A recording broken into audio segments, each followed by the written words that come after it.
कहा, राधा कृपा कटाक्ष को पाठ कियो है? हाँ बाबा करते तो हैं। तो वा में शब्द आयो प्रमोद काननेश्वरी। तो बोले तू बता, ऐसे बोलते बाबा, तू बता ब्रज के 12 वन और 12 उपवनन में प्रमोद वन कौन सो है?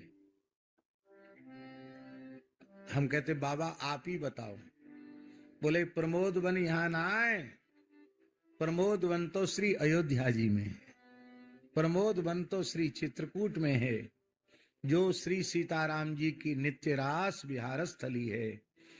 तो राधा कृपा कटाक्ष में जो प्रमोद काननेश्वरी शब्द आयो है, वो ये इंगित करे कि हे श्री राधा रानी, आप रामावतार में प्रमोद वन की स्वामिनी श्री किशोरी जी के रूप में, जानकी जी के रूप में, आप अवध में प्रमोद काननेश्वरी के रूप में, प्रमोद वन की स्वामिनी के रूप में विराजमान हैं, और यहाँ श्री वृंदावनेश्वरी के रूप में विराजमान।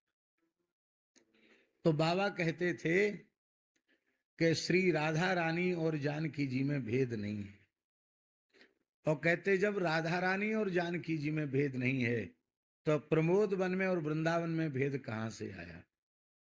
अयोध्या और वृंदावन में भेद कहां से आया? बोले भेद तो हमारे भेजे में घुसो भयो है। भेजा जानते हो? मस्तक, माथे में भेद घुसा हुआ है। और बार बार कहते थे ये भेद ही साधक का कल्याण नहीं होने देता है, इसलिए भेद रहित होकर के उपासना करनी चाहिए।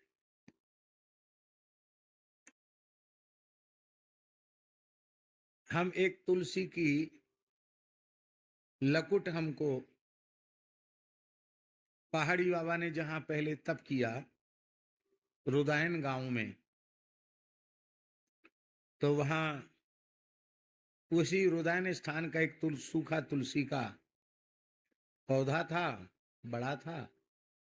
तो उसकी लकुट जैसी बना करके, जैसी अपने तटीय स्थान के संत बांकी धारण करते हैं लता की, ऐसी ही टेढ़ी बेड़ी लकुट तो वो हमको अच्छी लगी।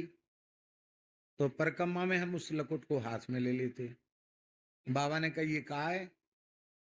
हमने बताया तुलसी की लकुट है। अब कैसी विलक्षण उनकी शक्ति थी, उन्होंने बड़े ध्यान से देखा। बोले ये मूल से लेके ऊपर तक एक ही तना है, एक ही शाखा है, और इसमें 16 गांठें हैं। ये तो साक्षात भगवती श्री राधा रानी की का, जानकी जी का, महालक्ष्मी का स्वरूप है बाबा। इसको इधर उधर मत कर देना। ये जहां रहेगी, ये 16 गांठ की तुलसी की लता, वहां काऊ बात की कमी नहीं पड़ेगी। हमने तो ध्यान ही नहीं दिया था, देखा तो 16 गांठ की थी। वो अभी भी हमारे पास रखी। बोले यहां धर जा। तो पहले तो महत्तम का ज्ञान नहीं था हमको, अब बाबा ने महात्म का ज्ञान करा दिया। बोले यहीं धर जा। तो मन में तो हमारे आया कि जब इतनी बढ़िया दुर्लभ चीज है तो हम ही रखते, बाबा क्यों मांग रहे हैं, इस संबंध में आया। पर हमने बाबा को दे दिया। संत कोई वस्तु कहें तो उनकी आज्ञा का तत्काल पालन होना चाहिए, दे दिया बाबा। इसके बाद बाबा ने उसके नीचे चांदी जड़ाई, बीच बीच में चांदी के छल्ला, जिसमें वो लंबे काल तक के लिए सुरक्षित हो जाए, और बढ़िया इतर लगा के उसकी एक सुंदर पोशाक बना के सब तैयार करके 5-7 दिन बाद हम परिक्रमा करते हुए, लो ये अब तेरी लकुट, अब धर याकू। आज भी दीपावली के अवसर पर, अब हम ऐसा मानते हैं कि पहले तो हम लाए थे, पर अब बाबा ने सजा धजा के दिया, तो हम उसे बाबा का प्रसाद मान करके आज भी विराजमान रखते हैं, और दीपावली के अवसर पर बाबा का स्मरण करके उसका पूजन